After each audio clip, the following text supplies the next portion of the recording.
Hi friends, welcome to my channel.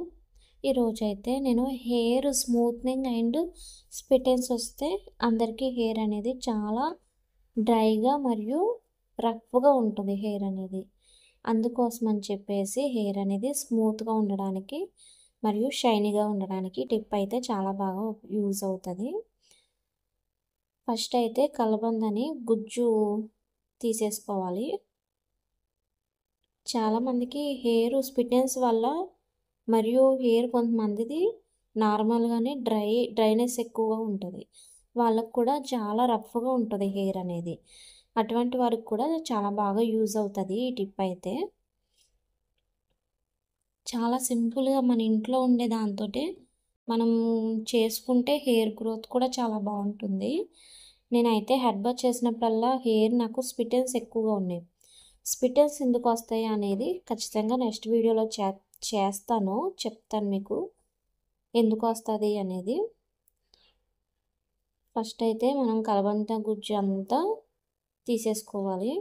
మనం కావాలనుకుంటే కలబంద గుజ్జును తీసుకుని దాంట్లో మనం మిక్సీ కూడా చేసుకోవచ్చు లేకపోతే ఎలాగైనా చేసుకోవచ్చు. నాకైతే టైం లేక ఇంకా ఇలా చేసుకున్నాను. ఈ టిప్ అంటే హెయిర్ గ్రోత్ కూడా చాలా బాగుంటుంది.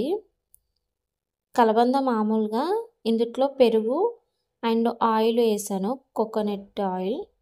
మనం కావాలనుకుంటే ఉత్తి కలబంద కూడా పెట్టుకున్నా కూడా హెయిర్ అనేది స్మూత్ అవుతుంది. దీంట్లో పెరుగు వేసుకున్నాను. మన హెయిర్ ఎంత లెంత్ ఉంది అది చూసుకోవాలి.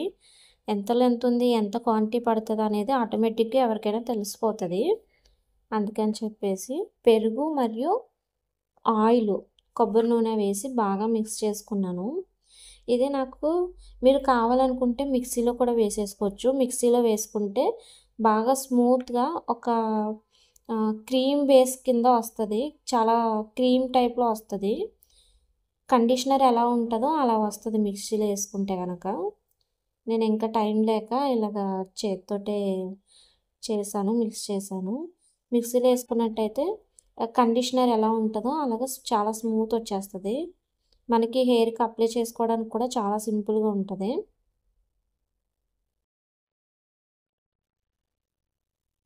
చూడండి, ఈ విధంగా ఎలా క్రీమ్ టైప్లో అయిందో, కండిషనర్ టైప్లో అయిందో అలా ఆ విధంగా అయిపోతుంది మిక్సీ చేసుకున్నా. కానీ కొంచెం కొంచెం కలబంద అవి ఉన్నాయి కదండి, అవి కూడా మిక్సీలో వేసుకున్నట్లయితే మొత్తం మిక్స్ అయిపోతుంది. ఈ విధంగా అది బాగా మిక్స్ చేసుకున్న తర్వాత ఒక్కొక్క పాయ తీసుకుంటూ అప్లై చేసుకోవాలి.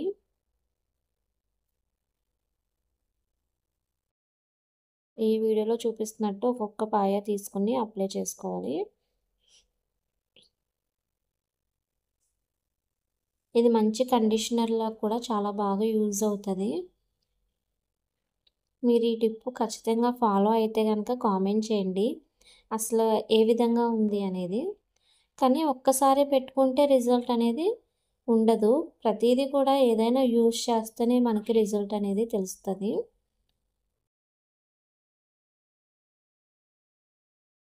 స్ప్లిటెన్స్ ఎక్కువగా ఉన్నవాళ్ళు, హెయిర్ డ్రై అయిపోతున్న వాళ్ళు, ఇది చలికాలం కాబట్టి ఖచ్చితంగా హెయిర్ అనేది చాలా రఫ్గా మరియు డాండ్రఫ్ ఉంటుంది, రఫ్ అవుతుంది హెయిర్ ఫాల్ కూడా అవుతుంది. ఇవన్నీ కూడా చాలా కంట్రోల్ అవుతాయి.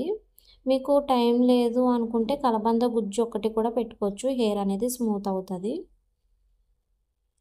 ఏదైనా కానీ మనం ఒక 30 మినిట్స్ అలా ఉంచేసుకోవాలి హెయిర్కి. అలా ఉంచుకున్నట్లయితే హెయిర్ అనేది బాగా అబ్జర్వ్ చేసుకుంటుంది. చూసారా, కలబంద కొంచెం కొంచెం అలా ఉండిపోయింది కదా, అది మనం మిక్సీ చేసేసుకుంటే చాలా మెత్తగా ఒక కండిషనర్ బేస్ క్రీమ్ కింద వచ్చేస్తుంది. హెయిర్ మొత్తం నీట్గా అప్లై చేసేసుకోవాలి. అప్లై చేసేసుకున్నాక 30 మినిట్స్ అలా వదిలేసిన తర్వాత హెయిర్ వాష్ చేసుకోవాలి.